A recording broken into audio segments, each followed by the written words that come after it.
Revisando.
Oh, oh,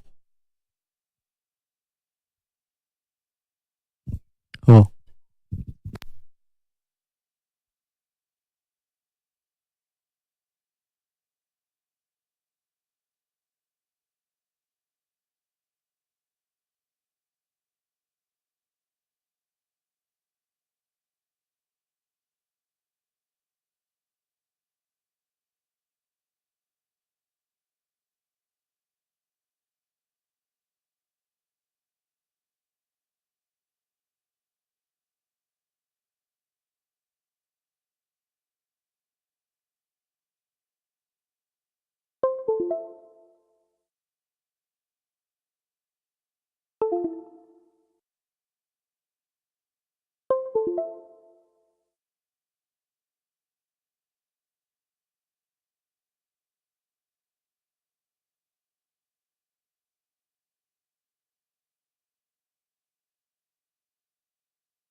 Hola.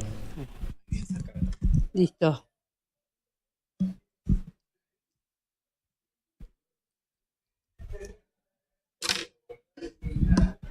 Bueno, como para que no sea tan largo el primer día, yo les voy a dar una introducción muy fácil, yo diría algunos tips para que ustedes, todo esto se va a desarrollar a lo largo de toda la cursada, simplemente es una pequeña introducción sencilla para que ustedes ya vayan sabiendo cómo manejarse en cada centro, por supuesto que se van a adaptar a cada profesional que les va a tocar como tutor.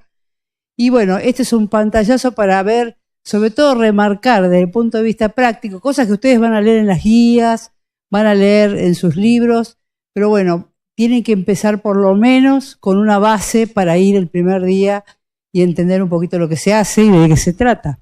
Este método, casi todos ustedes son ecocardiografistas, es decir, que todos están familiarizados con esto. La diferencia con este estudio que tan importante como el trance esofágico es justamente que es semi-invasivo y que a su vez nos permite tener una noción tridimensional. Acá juega un rol importante, a diferencia de lo que hacemos con el eco transtorácico, es que empezamos a tener nociones de la tridimensionalidad del corazón y donde es fundamental entender esos planos porque no tienen que aprenderlo de memoria, simplemente comprenderlos y tomar el concepto de lo tridimensional.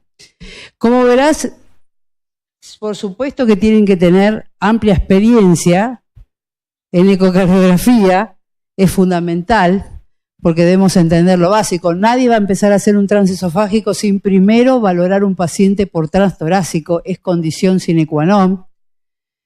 Segundo, si tenemos la suerte de trabajar en un servicio donde tenemos hemodinamia y cirugía cardiovascular, me parece sumamente importante porque a ustedes se les abre el panorama de valorar ciertos procedimientos percutáneos que en los centros, por ejemplo, de alta complejidad lo pueden tener al alcance de su mano, valorar un paciente post-cirugía o intraoperatorio o postoperatorio inmediato con inestabilidad hemodinámica.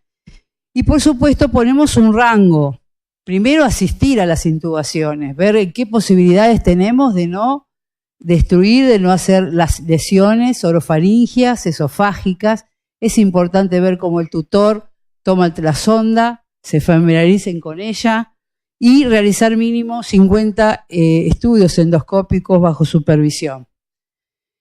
Por supuesto el equipamiento. Cada centro tiene la posibilidad de tener por lo menos con un asistente la sonda multiplanar y todo lo que significa tener un cuidado del paciente en caso de que el paciente pueda descompensarse, tener acceso a una unidad de cuidados intensivos es lo ideal, por lo menos un monitoreo, una oximetría, aspiración de secreciones, siempre control de presión, oxígeno y por supuesto, como hacen con el ecoestrés, tener posibilidad de hacer reanimación. El procedimiento generalmente lo más difícil a veces que es tener lo que llamamos indicación apropiada. Eso está en las guías, hay cierta nomenclatura que la van a ver en las guías de trance esofágico si tiene o no una indicación apropiada. Es decir, este estudio no va a dar una conclusión, va a mejorar o va a cambiar la conducta diagnóstica y terapéutica ante un paciente. Eso sería tener una indicación apropiada. Por supuesto, la relación médico-paciente está de más que le diga que eso tiene importancia, no solo con el paciente que va a realizar el procedimiento, sino con el entorno familiar. El paciente posiblemente a veces no comprende lo que le hacemos y muchas veces nos derivan de otros centros pacientes que no saben que se trata casi de una endoscopía. Y que, por ejemplo, en uno de los centros que trabajo no tenemos la posibilidad a todos dormirlos con un anestesista al lado. A veces tenemos que hacerlo con anestesia local. Y este paciente debe saber que va a ser sometido a una endoscopía, ¿no? Por eso le decimos semi-invasivo. Por supuesto, el ayuno correspondiente, siempre indagar en una mini historia clínica, qué alergias tiene, qué antecedentes de patología esofágica, gastrointestinal, porque a veces tienen hernias hiatales gigantes, tienen divertículos. Pueden saberlo o no. ¿Cómo? No, con la anestesia simplemente que con cada centro, vamos a, si querés, aportar algo, porque eso me gustaría, que los docentes puedan aportar desde lo que hacen en sus centros. Entonces, Sí. ¿Qué te parece a vos respecto a la anestesia? no sé si esto se escucha. Que acá uno,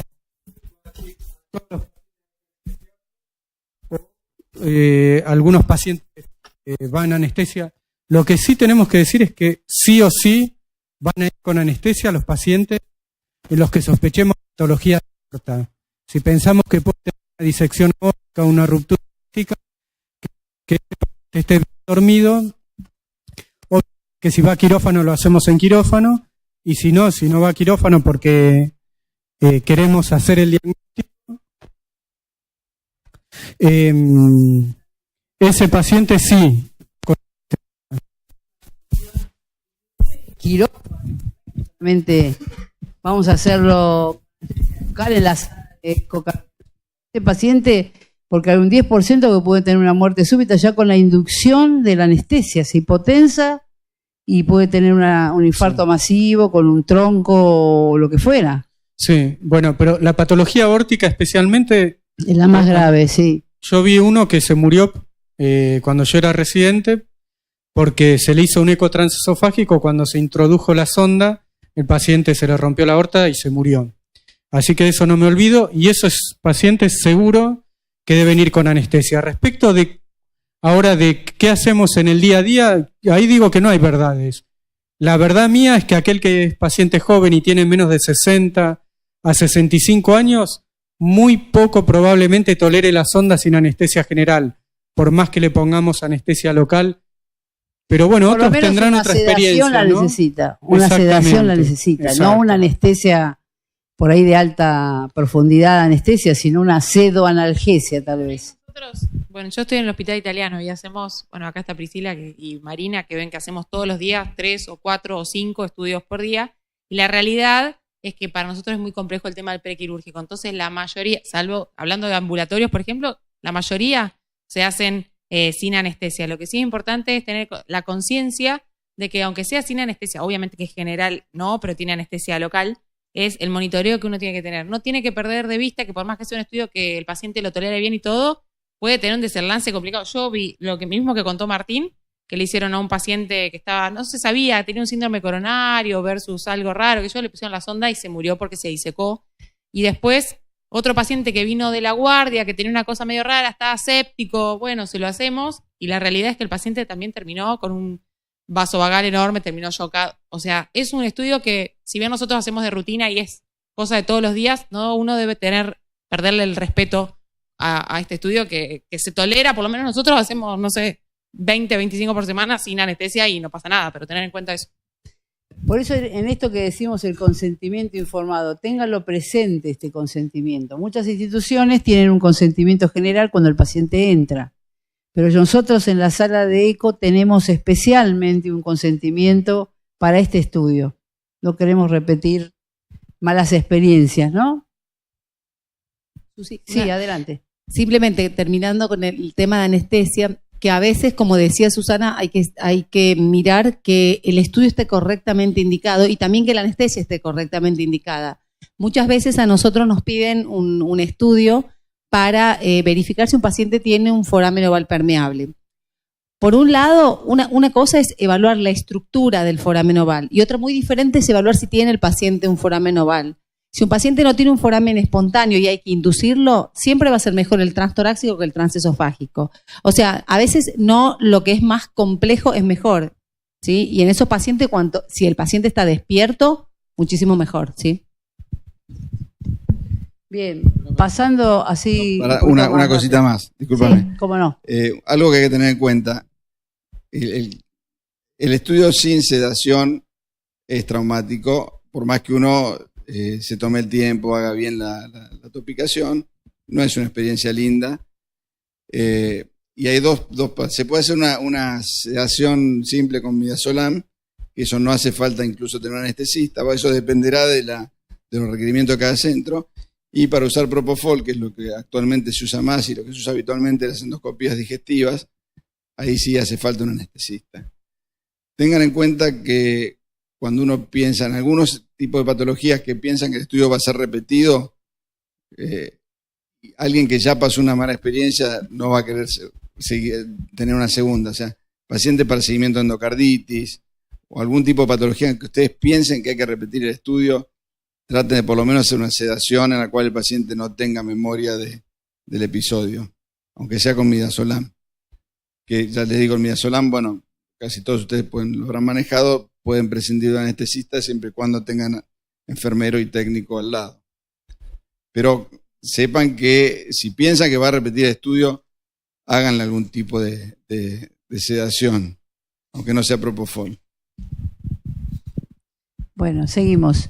Las aplicaciones. Acá esta presentación es global, así que bueno, no vamos a detenernos y bueno, ustedes conocen muy bien la enfermedad tanto valvular nativa como protésica, las masas, los pacientes con inestabilidad hemodinámica, inclusive en el intraoperatorio, las congénitas, todos los pacientes que tengan algún riesgo de tromboembolia con FA a pesar de anticoagulación adecuada, toda la patología de aorta, la disección de aorta, hematoma, todos los síndromes aórticos agudos, las complicaciones de endocarditis, fuentes embolígenas y asociado, como dijimos, a procedimientos percutáneos o quirúrgicos cardíacos. ¿Qué método? La limitación que tiene este método también debemos saberla. Es difícil valorar el ápex del ventrículo izquierdo. También el segmento ciego de la aorta, cuando hay patologías disecantes con reentradas, a veces es la zona que no podemos visualizar bien. Cuando tenemos una prótesis, detrás de las prótesis también, si bien es mejor que el transtorácico, también tenemos dificultades. Y los pacientes que tengan distorsión de toda la caja torácica. Sabemos que este esófago, que ustedes muy bien recuerdan en anatomía, tiene 3 estrechamientos marcados que debemos tenerlo presente al momento de realizar, que es la constricción cricofaringia, y que generalmente le pedimos al paciente que adopte la posición, lo habitual es de cúbito lateral izquierdo, no sé la experiencia de ustedes, tratamos de que el mentón siempre lo trate de inclinar hacia el esternón para poder abrir este canal, y después tenemos la constricción aórtica, y en tercer lugar la diafragmática. Hay 2 esfínteres que ocluyen normalmente, uno es el esofágico superior, que está a 15 a 18 centímetros de los incisivos, y después el esofágico inferior a 30 a 50 centímetros. Esto lo tenemos que conocer porque a veces la sonda puede desviarse, sobre todo las que están muy utilizadas, que generan movimientos, y podemos, al presionar y tener una resistencia, incluso incluir la sonda en una cripta, o tal vez no penetra porque tiene un divertículo. Entonces, mínimo tenemos que conocer las variantes anatómicas que pueden ofrecer resistencia, pero cuando esta es mayor, es preferible retirar y volver a iniciar la intubación. Nunca presionar, nunca podemos romper. Supongo que todos los que han hecho ya lo saben, pero es importante recordar que nunca hay que hacer fuerza. Si uno no puede, tiene que retirarse y volver a progresar. Porque puede ser o que se esté metiendo en un divertículo, o que estemos pasando la vía aérea, o que tenga alguna malformación de alguna cosa que no sepamos, una constricción que el paciente no se dio cuenta o no lo supo decir a tiempo. Entonces más vale retirarse y probar otra vez, o dejar otro operador, porque también uno puede probar 1 o 2 veces y decir, listo, hasta acá llegué, que pruebe otro, o directamente decir que eso no se puede y tener que estudiar la vía digestiva con una endoscopía hasta saber que eso está permeable. Sí, o que refieren disfagia, que por ahí es subestimado y resulta que tiene una estenosis esofágica, una esclerodermia o otra patología, ¿no? Esta es la zona ciega, que también es un sesgo que tiene el transesofágico. Y acá nos encontramos con la famosa sonda. Bueno, sabemos que ahora estamos utilizando la multiplano y que tiene las características del transductor miniaturizado, donde nosotros podemos tener múltiples planos de abordaje. Antes utilizamos monoplano, después progresó a biplano y bueno, ahora tenemos la suerte de tener multiplano. Acá vemos cómo está desarmado y con lo que contamos dentro del transductor. Esta sonda tiene a su vez estas pequeñas ruedas que nos va a permitir girar, hacer diferentes movimientos de virar primero podemos nosotros siempre virar hacia la derecha o a la izquierda, que estos son movimientos que hacemos en sentido horario o antihorario. Podemos adelantar o retroceder la sonda. Tenemos la posibilidad de flexionar hacia la derecha, lateroflexión derecha, lateroflexión izquierda y por supuesto anteflexión hacia adelante y hacia atrás. En cada patología vamos a ver que vamos a tener que utilizar esto. Además debemos fijar, tiene una traba de fijación para que nosotros no se mueva este transductor cuando lo colocamos debido a la resistencia del tejido. Cada uno tiene en cada centro, no sé qué opina Martín, su modalidad de trabajo. Generalmente nosotros sugerimos que tenga puesto el mordillo, si hay una dentadura, extracción de dentadura, de lo que sea, y después colocar la sonda, ya le digo, en la posición de decúbito lateral, generalmente, con el mentón hacia el esternón. Podemos ayudarnos, pero esto hay que tener cuidado, puede generar estado nauseoso, el paciente puede, sobre todo los jóvenes, como decía Martín, tienen un aumento del reflexógeno y eso puede hacer que tengan una regurgitación. A veces nos podemos guiar como acá, entre los dedos, sin mordillo. Esto es un riesgo porque el paciente en la molestia puede morder la sonda, que ustedes es su elemento de trabajo y que no le van a comprar una sonda sino más en ninguna institución. Y generalmente preferimos, yo por lo menos, la posición esta y con mordillo, por supuesto, puedo llegar lateralmente a tratar de empujar o dirigir la sonda lentamente para que pueda a veces plegarse y no se flexione. Dale. Personalmente, vos dijiste que tiene una traba y las sondas tienen ahí eso que marcó debajo de las ruedas, una trabita para que la sonda quede doblada en la posición que nosotros elegimos como para entrar. Yo en lo personal nunca la uso y aconsejaría nunca usarla, porque si uno se olvida, la sonda va a quedar doblada durante todo el estudio y puede generar daño cuando uno entra, incluso cuando uno sale. Sí. Así que mi sugerencia es no usar esa traba. Está ahí para fijar, pero es un riesgo. Y otra cosa, sí.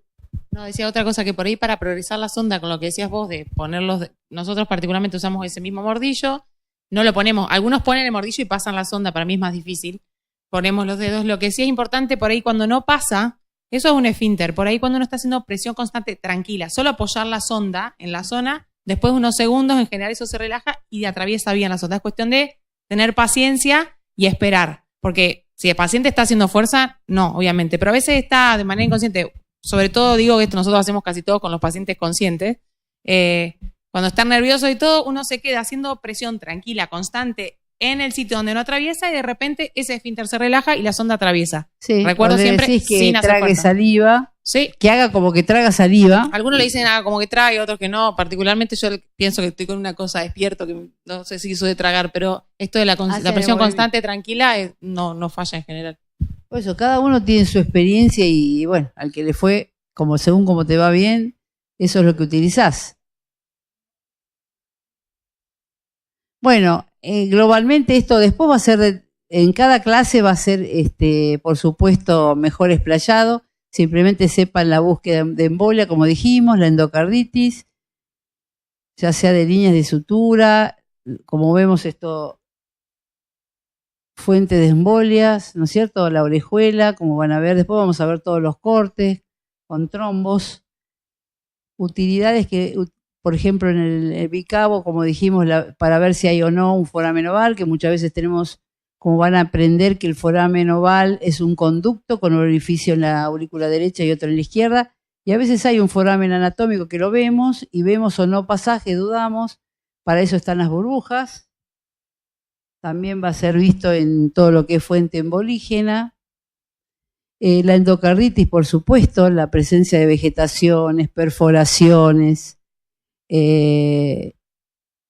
valorar mejor la insuficiencia mitral, aórtica, los síndromes aórticos agudos en las vistas correspondientes, ya iremos viendo en cada caso la relación en estos síndromes aórticos con respecto al tracto de entrada y reentrada en la disección, Después van a ver todo lo que ocurre cuando vean la formación de trombos en la falsa luz.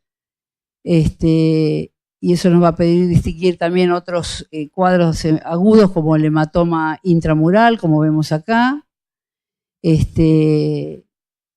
Para esto creo que, como decía Martín, este es el paciente más grave, que debemos tratar de hacerlo con anestesia, por supuesto, general, sedación y en un ambiente quirúrgico, que es el de la disección aórtica, ¿no? El más grave de todos.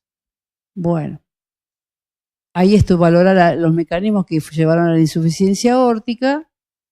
Lo podemos estudiar perfectamente si el paciente está sedado, y ver el prolapso del flap intimal para ver qué vamos a hacer con esa válvula. Igual que la insuficiencia mitral, poder valorar la anatomía mitral, los mecanismos de regurgitación, ver las venas pulmonares, las prótesis valvulares, por supuesto. Verán que es mucho más útil que el transtorácico por la sombra acústica que ya ofrece estas prótesis. Por supuesto que ya vamos a tener también una charla respecto a incluso con 3D. Acá vemos una válvula mitral en faz, acá tenemos al director que es especialista en eco 3D, pero bueno, ustedes ya tienen que ir familiarizándose con esta vista, que es la que generalmente pone el cirujano con la aorta de la hora 12, y bueno, y podemos ver cómo la mitral ocupa los 2/3 de la válvula y se corresponde con los festones de la valva posterior, con sus dos comisuras, anterolateral y posteromedio, y así van a ver, vamos a ir mirando cómo podemos ver en cada una de las vistas, que generalmente son esofágicas altas, medias, bajas y después transgástricas y transgástricas profundas, donde vamos a poder valorar la válvula mitral en todos sus festones. Con respecto a las protésicas, todo lo que hablamos, tanto obstrucción como leaks, cambios estructurales en las bioprótesis y, por supuesto, vegetación trombopanus, donde realmente juega un rol importante la presencia de abscesos. Es fundamental, que esto no pide a veces el transtorácico, no lo podemos valorar, o una obstrucción protésica que, por supuesto, permite hacer el diagnóstico, panus versus trombo o ambos patologías. Como dijimos, la valoración intraoperatoria, esto juega bastante rol, hecho a veces por los anestesistas, incluso el monitoreo intraoperatorio de la función ventricular, en múltiples procedimientos, sea de implantes percutáneos, aórtico o mitral, o monitoreo y cierre de defectos. Y tenemos que conocer también las contraindicaciones. Cuando nos piden un estudio y nosotros no vamos a aceptar hacer este estudio, me pareció importante ver, bueno, por supuesto el cáncer de esófago, cualquier antecedente de un sangrado digestivo que no esté estudiado por endoscopía, una sospecha de perforación ni hablar, los divertículos, que muchos no saben que tienen divertículos, y bueno, y relativas la hernia hiatal. Tenemos que valorar un mini laboratorio, sobre todo yo recibo de otros hospitales de la municipalidad y vienen con la orden que dice ecotransesofágico. Yo no conozco al enfermo, no sé si tiene una discrasia sanguínea, no sé si tiene una cirrosis. Yo les recomiendo que traten de tener un mínimo laboratorio, no lo pedimos para dentro del mes, para poder descartar que no tenga ninguna de estas complicaciones, y fundamentalmente que el paciente esté dispuesto a cooperar. Esto es un factor fundamental.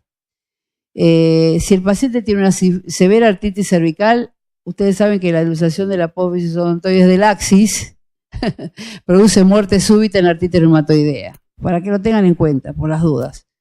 Si es un EPOC severo, por eso que recomendamos tener una cánula de oxígeno y oximetría, y insuficiencia cardíaca severa, por supuesto, el paciente no estaría en condiciones de, salvo bajo sedación y ventilación, realizar en un servicio de cuidados críticos.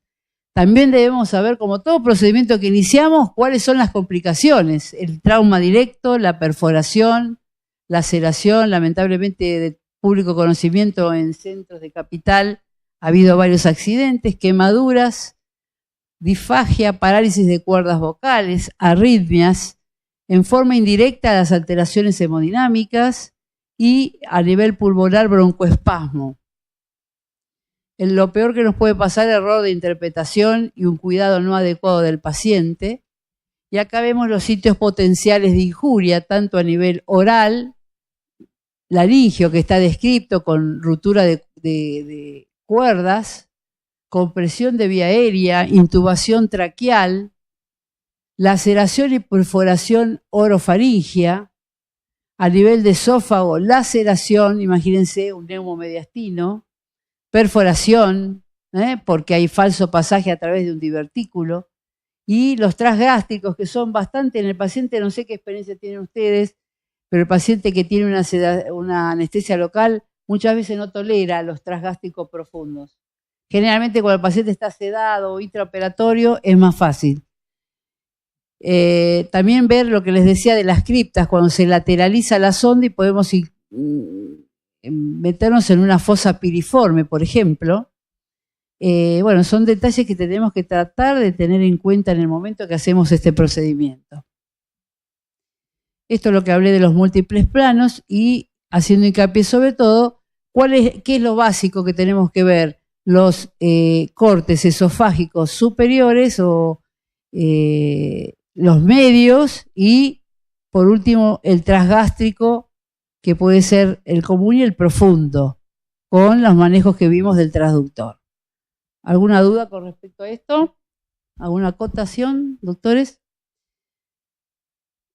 Generalmente nos organizamos mentalmente cuando nosotros vamos a llevar un paciente a ecotransesofágico, principalmente en virtud del tiempo y sobre todo si el paciente tiene una anestesia local, es conveniente que vayamos dirigidos a lo que vamos a buscar. Un consejo, queremos ver si tiene una vegetación, bueno, miremos primero las válvulas, no divaguemos mirando otros cortes que tal vez no lo necesitamos en este momento. Sí. Nuevamente yo digo que no, en este caso tampoco hay verdades, ¿no? Cada uno trabaja del modo que sea. Vos decís que vas más al... Yo sigo un ritmo, si el paciente lo tolera. Pero si tengo un paciente que está mal, que está descompensado, que tengo que hacer, ellos quieren ver si está en una bacteriemia, voy a tratar de ver la válvula mitral en los cortes que siempre vemos, en un orden, pero después veré a lo mejor si tiene un foramen, después veré una orejuela, si tiene una válvula de Eustaquio grande, pero digamos, a mí me parece que tenemos que estar en mente que tenemos que ver lo que el paciente, por lo cual se pidió el estudio. Está buenísimo que por ahí digamos cosas diferentes, porque es lo que nos pasa en la práctica, etcétera. Sí. Yo lo que hago o trato de hacer es seguir siempre la misma forma de estudiar a mis pacientes, tenga lo que tenga, con el objetivo de no perderme nada. O sea, siempre empiezo y continúo mi estudio de la misma manera, obviamente toda vez que pueda, ¿no?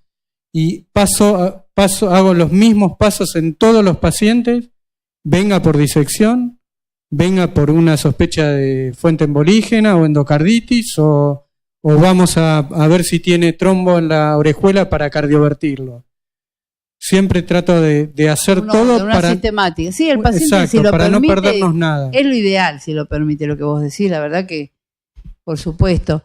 El tema pasa si el paciente no... Hay pacientes que toleran todo con anestesia local, pero hay pacientes que te quieren sacar la sonda y vas a terminar con un estudio incompleto y que quieren cardiovertirlo en UCO, te piden, decime si tiene trombo porque lo voy a chocar, y resulta que yo me estoy mirando los festones de la válvula mitral y el paciente se quiere sacar la sonda, no te lo aguanta, ¿entendés? Es decir, por supuesto que si el paciente tolera, lo ideal es la sistemática. Inclusive en el transtorácico, yo les vivo ordenando para que no se olviden justamente, ¿viste? Primero medí el área, medí la válvula mitral, medí la aorta, pero yo hablo para que ellos tengan esa en mente de que tienen que también fijarse en por qué les piden el estudio. Yo creo que, claro, como una cosa intermedia, nosotros que hacemos casi todos con los pacientes despiertos, en general tenemos un orden, pero cuando ves que el paciente, no los que son más jóvenes o los que están más complicados por algún otro, que están internados, que están ya muy invadidos,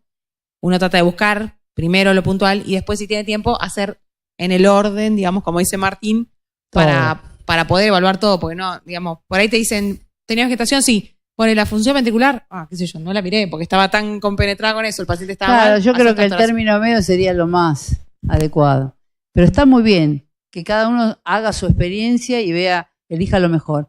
Acá es lo que hablábamos de entonces, el esofágico superior, medio, transgástrico, lo mismo transgástrico profundo. Me ha pasado a muchos pacientes que con estenosis aórtica, que bueno, uno quiere llegar a lo mejor en el único lugar que por ahí puede valorar bien, en un 5 cámaras transgástrico profundo, valorar la válvula. Y a veces no llegamos hasta ahí, porque el paciente la verdad que lo tolera bastante mal. No sé tu experiencia.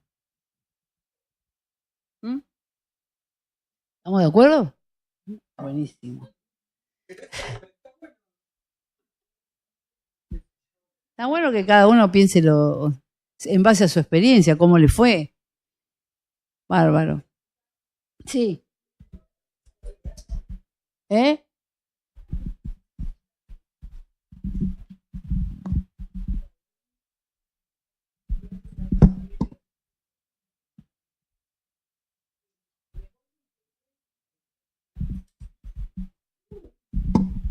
Hola, ahí está. Que recuerden siempre que un eco transesofágico comienza con un muy buen eco transtorácico.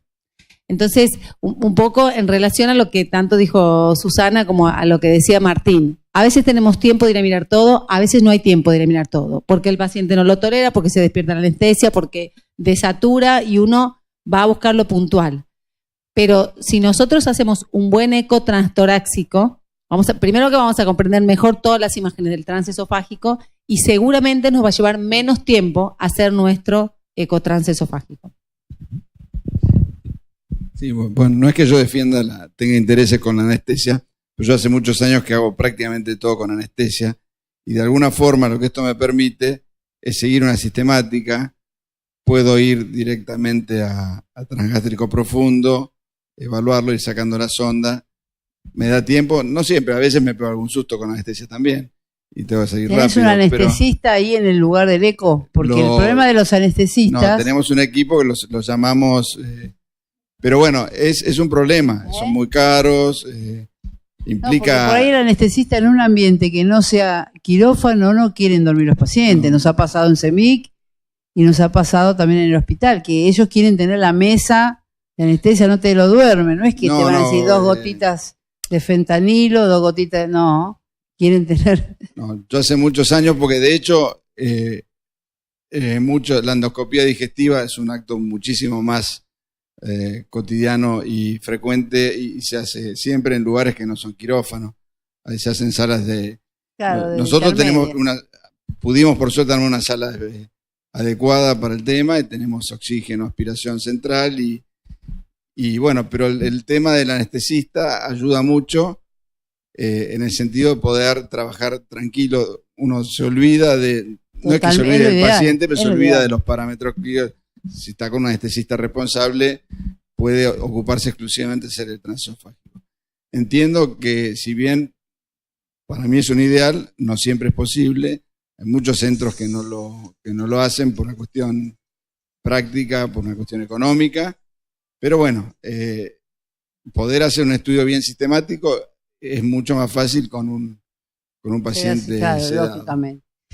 Seguramente a lo largo del año vamos a tratar de pedir, aspirar a que ustedes puedan hacer todos estos cortes, ¿no? Que son los cortes que tenemos en las guías, que pueden ver, así que no me voy a detener en ellos, pero bueno, un poco acá muestra la sistemática con que nos manejamos en las diferentes estructuras y es lo que aspiramos a que ustedes tengan por realizado el estudio, pudiendo hacer todos estos cortes. Los más básicos,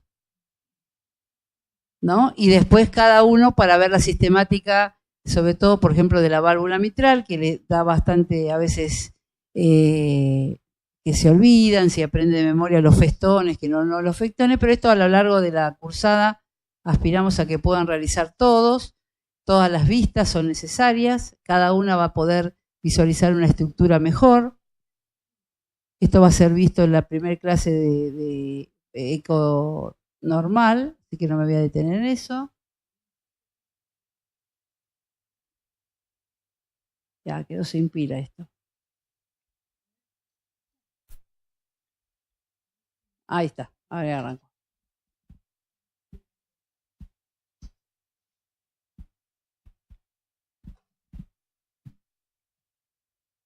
Bueno, Acá vemos, por ejemplo, la clásica vista de 4 cámaras que ustedes conocen, donde podemos reconocer las aurículas, el septum inferior, la pared lateral, podemos ver el ventrículo derecho, las válvulas. Esta no está queriendo. A ver si voy para atrás. Ahí está. Bueno.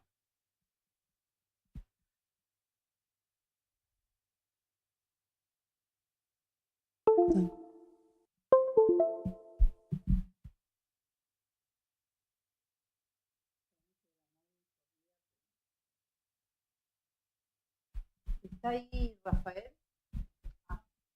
No.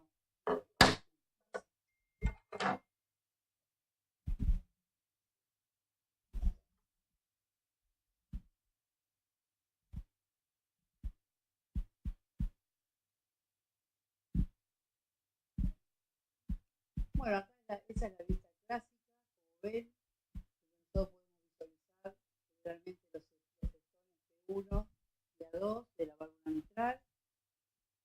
Podemos ver aurícula izquierda, acá a veces podemos ver la circunfleja, ventrículo izquierdo, septum lateral.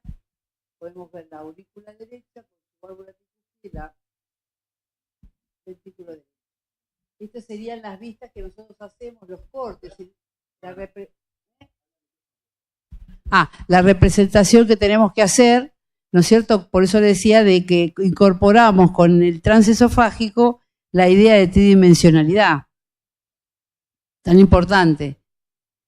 Y acá, por ejemplo, lo que hablamos de la válvula mitral, fíjense las vistas que las llamamos intercomisurales, donde podemos ver cómo vemos los segmentos P1, A2, P3, ya lo van a memorar, donde podemos ver la orejuela, donde podemos ver acá, como le dije, la circunfleja, también podríamos ver la vena pulmonar superior izquierda, las cuerdas, el estudio de músculos papilares, bueno, acá en movimiento, a ver si sale, nos sirve, por ejemplo, para ver la válvula mitral, estudiar las insuficiencias. Esta es una vista donde a veces cortamos el jet y podemos ver siempre 2 o 3 jet, que no quiere decir que así sea, sino que estamos cortando por las comisuras, ¿no? Después acá vemos un eje de 120 grados, donde generalmente lo utilizamos para valorar la aorta, la raíz, el anillo, tan importante cuando se hace TAVI, la porción sinusal, la unión sinotubular y la porción tubular. Generalmente seguimos utilizando la vista de borde interno. No sé si alguien opina lo contrario, es lo que utilizamos generalmente. Podemos ver los segmentos festones A2P2 de la válvula mitral, aurícula izquierda, ventrículo izquierdo. Sí, cómo no.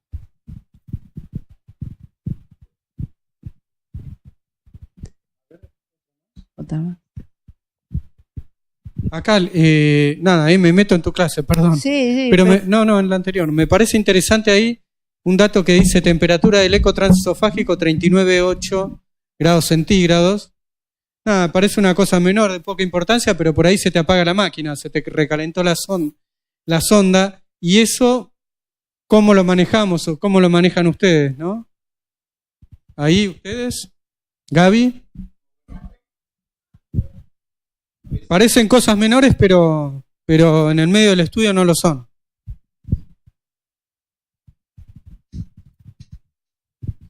Bueno, lo que hay que hacer muchas veces, sacando ganancias, cuando uno usa con color, si usa secuencia de color muy seguida, el transductor calienta más. Por suerte ahora hace mucho no me pasa, me ha pasado en un paciente con endocarditis, particularmente con fiebre muy alta, se me paraba la sonda, llegaba a 40 grados enseguida y se corta. Hay que frizar, esperar un poquito, no se les ocurra sacar. Esperan, frizan y lo vuelven a prender. Hacen secuencias cortas, le bajan la ganancia al equipo y de esa forma pueden ir mejorando. Y otro tip que nos dieron la gente que tiene amplia experiencia en eco 3D, a los que no tenemos tanto, es cuando calienta mucho el equipo, es sacar la armónica. Eso también baja la temperatura. ¿Te acuerdas, Martín, en el workshop? Y la potencia también. O para que baje la temperatura. que también en los procedimientos intraoperatorios, en una cirugía cardiovascular donde con la cialítica se recalienta mucho porque está expuesto el mediastino, o en procedimientos endovasculares donde tenés que realmente estar atento a que el procedimiento se lleve a cabo y fue a 42 grados y tenés que ver el implante del dispositivo. Yo, por ejemplo, lo que hago con el equipo, le bajo la potencia, le bajo la ganancia, le suprimo el color y voy articulando de tal manera que el operador realmente cuando tenga que hacer el procedimiento yo pueda estar viendo. Pero es muy frecuente que en los intraprocedimientos intraoperatorios también se recaliente la sonda por la exposición del mediastino. Bien, perfecto. Muy Perdón, doctora, pero... buena observación. Bueno, este es el eje, como vimos, de 120 grados de la aorta, como dijimos. Tenemos los ejes transversales. La salida acá podemos ver la salida, por ejemplo, de... ¿Qué puede ser? Tronco de coronaria izquierda, la orejuela. Son cortes que hacemos habitualmente en esta sistemática que decía Martín, que tratamos de ver. Acá, por ejemplo, el eje bicavo, ¿no? Vena cava superior, cava inferior. Acá vemos la orejuela, podemos ver la orejuela derecha, la aurícula derecha. Acá podríamos ver la válvula pulmonar. Y lo que hablábamos del foramen oval, que muchas veces aurícula izquierda. Acá vemos un canal que puede ser anatómico o funcional. Acá podemos verlo mejor, ¿no? Bueno, por supuesto que a nivel del eje corto, la válvula aórtica, acá podemos hacer planimetría, podemos ver también en este corte, que acá no se está viendo bien, la orejuela y el tracto de entrada de ventrículo derecho y salida con la pulmonar, muy útil para ver que haya endocarditis derecha. Después vemos acá también las venas pulmonares. A veces podemos ver la orejuela y el flujo de las venas pulmonares. Acá vemos la orejuela, la vena pulmonar superior izquierda sobre todo. Y las vistas transversales gástricas, que son las que generalmente al paciente puede molestarlo más si está con anestesia local. Podemos ver que generalmente es utilizado en el monitoreo intraoperatorio. Los anestesistas utilizan mucho esta vista porque monitorean la salida de bomba, la función ventricular, generalmente lo usan en este eje transversal, donde vamos a ver la escala cementación, incluso coronaria, también cuando hay isquemia o atontamiento poscirugía, con las diferentes caras. El 5 cámaras, que es utilizado generalmente en la válvula aórtica, a veces es un transgástrico profundo con anteflexión, donde podemos ver, alinearnos mejor para ver la válvula, el flujo de la válvula pulmonar, de aórtica, ¿no? En este caso con una estenosis aórtica severa, ¿no? Es muy útil. Después las vistas sagitales, estas son groseramente las que utilizamos a diario. Después iremos viendo algunas variantes.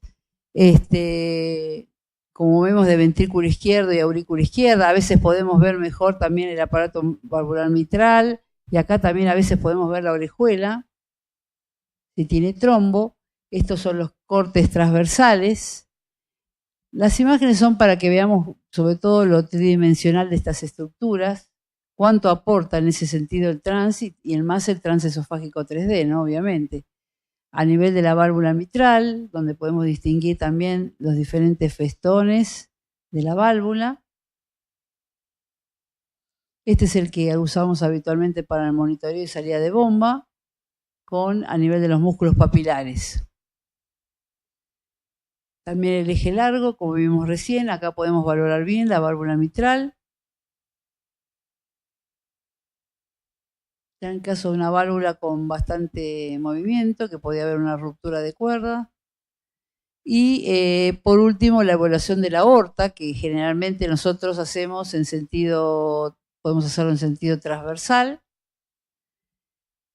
Ya a la salida, acá podemos ver, ya empezamos a analizar si hay presencia de placas, ateromatosis. Hacemos eje longitudinal para ver si hay fenómenos de placas complicadas, como es el de brisa aórtico, ¿no? Y también nos permite ver en caso de disección si hubiera una falsa luz.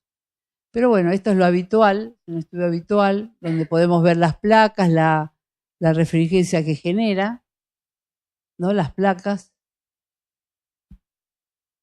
Y también, bueno, es importante que valoremos tanto en ritmo sinusal como en ritmo de fibrilación la orejuela, para ver qué grado de funcionalidad tiene la misma.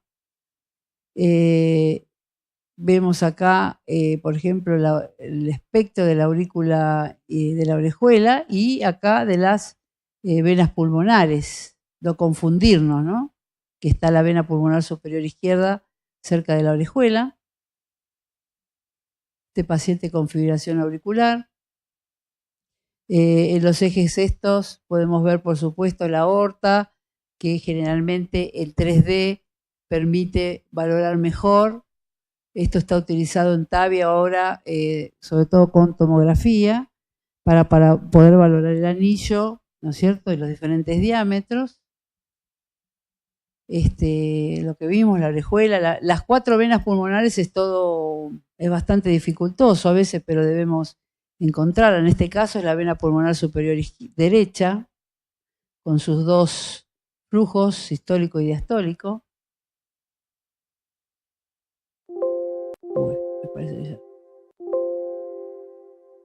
Bueno, la última era para valorar, más que nada, decirles el monitoreo intraoperatorio, pero creo que eso va a ser motivo de una presentación mucho más extensa que vamos a ir dando a lo largo de la clase. Como hoy en día el eco transesofágico es una herramienta muy útil. Hace poco tuvimos una complicación mecánica de un infarto donde se colocó un Amplatzer en una CIB, que es algo bastante jodido. Y el paciente después hizo otra complicación, más apical, porque era un septum friable. Pero bueno, el transesofágico nos permite valorar en forma intraoperatoria cómo quedó ese dispositivo, si hubo leak o no. Y lo mismo con los nuevos procedimientos percutáneos. Pero eso va a ser hablado en otro capítulo, me parece que para introducción, no sé si vos querés algo más. Esto es un pantallazo, es algo que se va a ir desarrollando a lo largo del curso, las distintas patologías en diferentes escenarios, así que creo que van a tener oportunidad de profundizar más, ¿no? Esto es una iniciación, digamos. No sé si alguien tiene alguna pregunta, algún docente quiere aportar algo. Martín, algo hablo yo.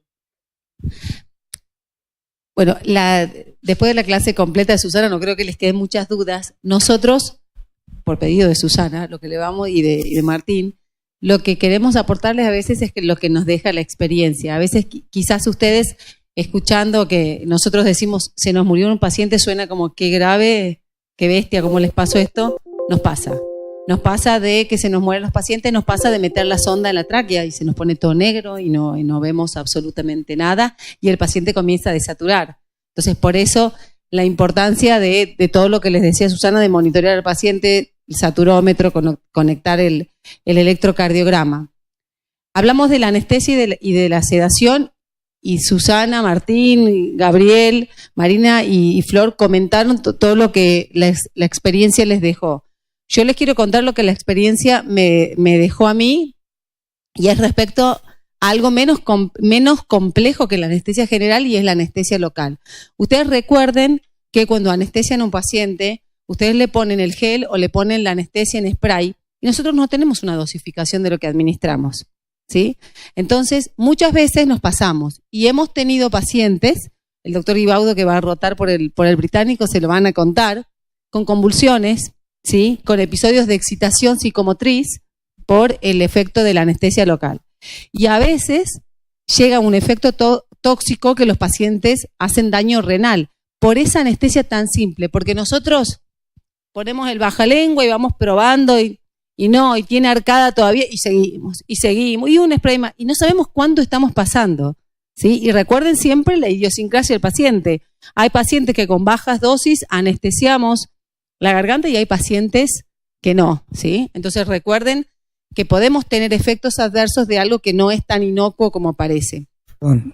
¿Por qué no nos contás vos cómo topicás la garganta y cómo, porque eso es algo que... ¿Y cómo comprobás que está...? Sí, en lo personal lo primero que hago es, yo creo que ustedes escuchan diferentes voces porque nosotros trabajamos en distintos escenarios, ¿sí?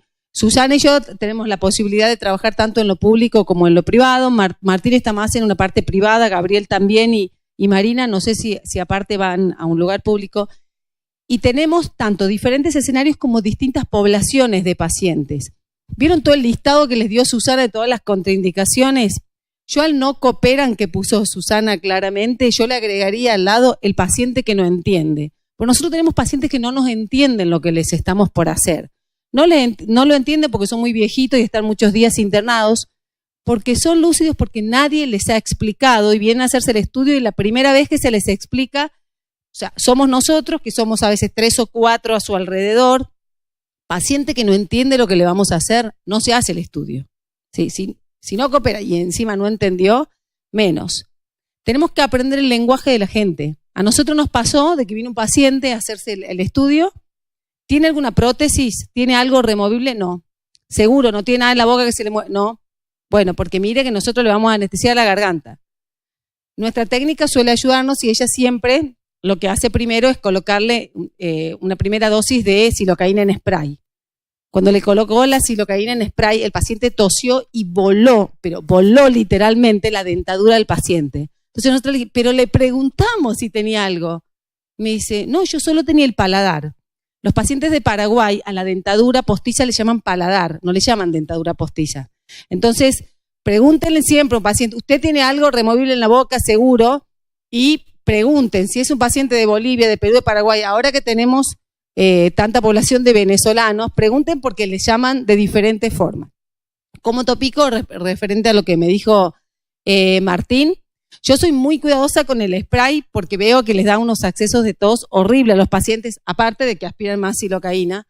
Entonces yo siempre lo hago en apnea. Le pido al paciente, siempre el paciente obviamente sentado, cerciorándome antes de que estén ayunas, sentado, que abra la boca y que a la cuenta de 3 el paciente haga una apnea y ahí recién coloco el spray. Después de colocarle el spray, agarro la silocaína gel, le digo que abra grande la boca, que saque la lengua y trato en la parte más posterior de ponerle un chorrito bien grande de silocaína gel y le pido que haga gárgaras.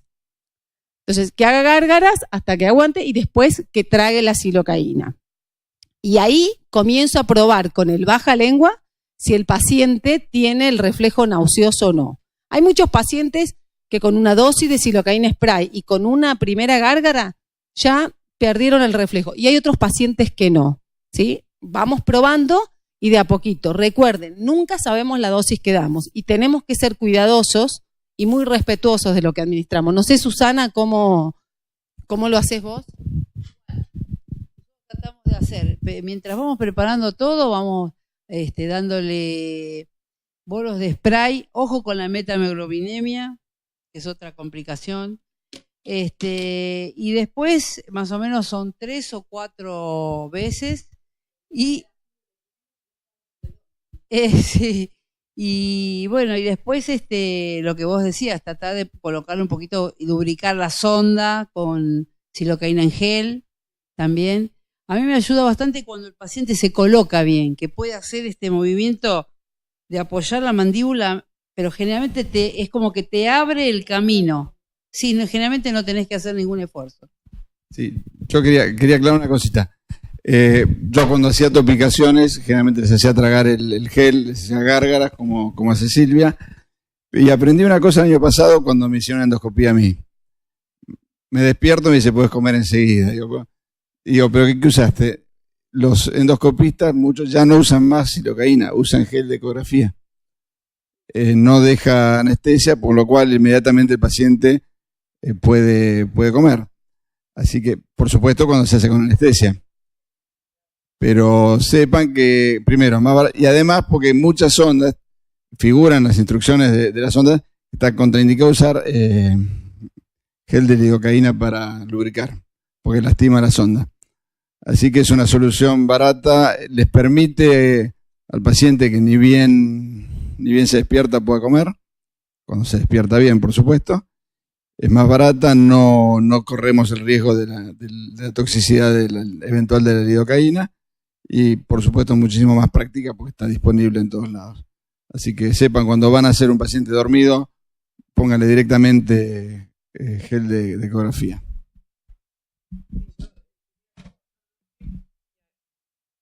Que a mí, que tal vez hacemos muchos estudios todos los días, primero yo hago mucho con anestesia tópica local y si no se puede vamos a la pseudoanalgesia.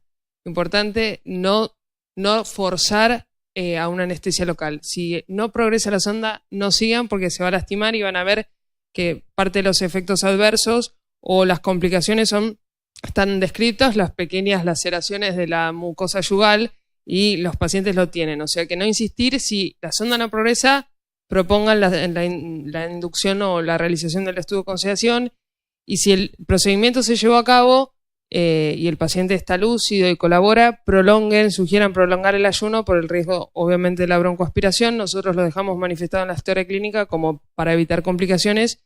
Me parece que eso es un dato, sobre todo si uno hace mucho, que no termine broncoaspirado por la ausencia del reflejo tusígeno. Otro tema que no es menor es que muchos nos preguntan, y sobre todo los clínicos, si necesitan profilaxis antibiótica. ¿Sí? ¿Qué les parece a ustedes?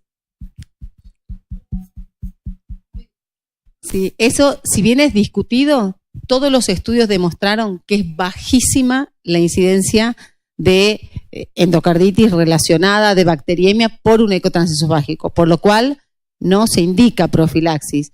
Las únicas excepciones son en pacientes que han tenido, por ejemplo, una endocarditis protésica y se indica más por tranquilidad del médico que le indica, pero en realidad la incidencia de bacteriemia es muy baja.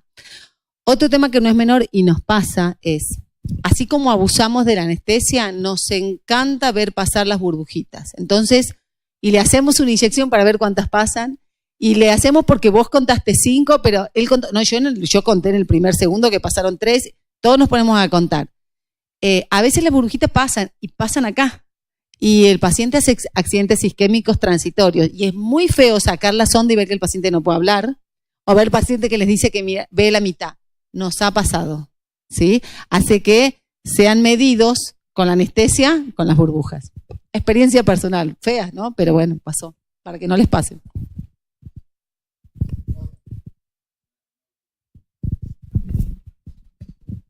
Parece tonto, pero hay otro tema. Cuiden los dientes de los pacientes. Porque no es raro quedarse con un diente en la mano y es horrible.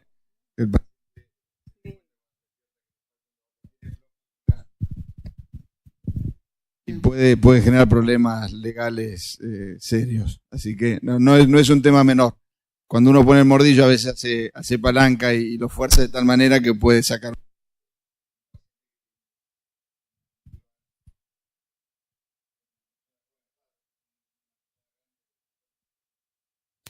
Ustedes van a ir a centros donde hay técnicos y van a ir a centros donde el médico hace todo.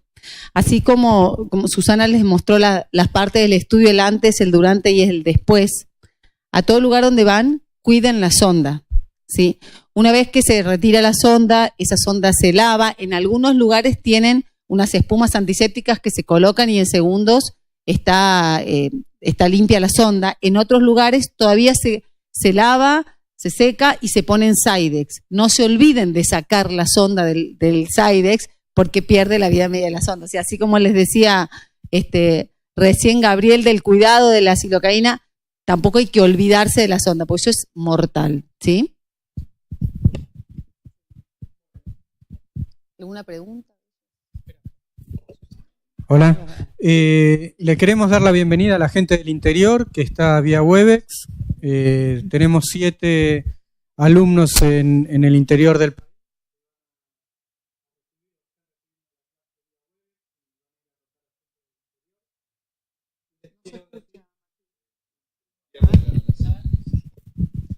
Bueno, de nuevo entonces le queremos dar la bienvenida a la gente del interior. Este año por primera vez se abrió el curso a la gente del interior que recibe las clases por vía web y rota también en centros del interior. Para nosotros es interesante poder llegar hasta a diferentes lugares del país. Es la primera vez que lo hacemos y también es un desafío. Y por otro lado, quiero que sepan que para nosotros también es un desafío hacer el curso. Queremos que nos salga bien, obviamente. Estamos muy abiertos a ustedes, a las preguntas, a las quejas, a las opiniones y obviamente a que traigan sus casos. Vamos a abrir un aula virtual que va a estar disponible para todos seguro a partir de la semana que viene y queremos que participen, casi que es una obligación que participen. Por lo menos va a haber un caso semanal ahí y todas las preguntas y opiniones para nosotros son bienvenidas. No sé si alguien más quiere decir algo. Hola. Otro tema que parece tonto, pero tienen que, en el centro que trabajen, ya sea rotando en transesofágico, trabajen cotidianamente, tienen que aprender a conocer bien sus equipos. Es importante que aprendan a bajar los estudios, a guardarlos y a bajarlos. Tienen que tener la costumbre de ir grabando clips, tener el reflejo. Incluso es difícil cuando está con la sonda en la mano o le piden a otro. Y hay muchos equipos que tienen, casi todos los equipos tienen pedales que nadie los usa y están guardados. En el transesofágico a veces es útil tener un pedal para grabar cada clip.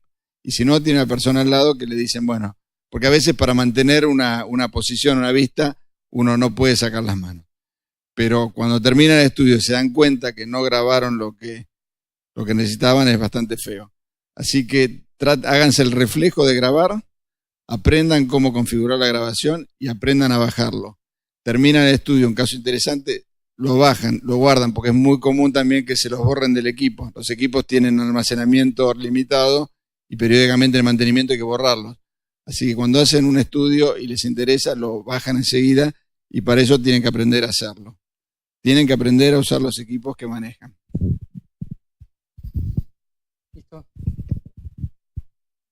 Bueno, damos por terminado, entonces los esperamos el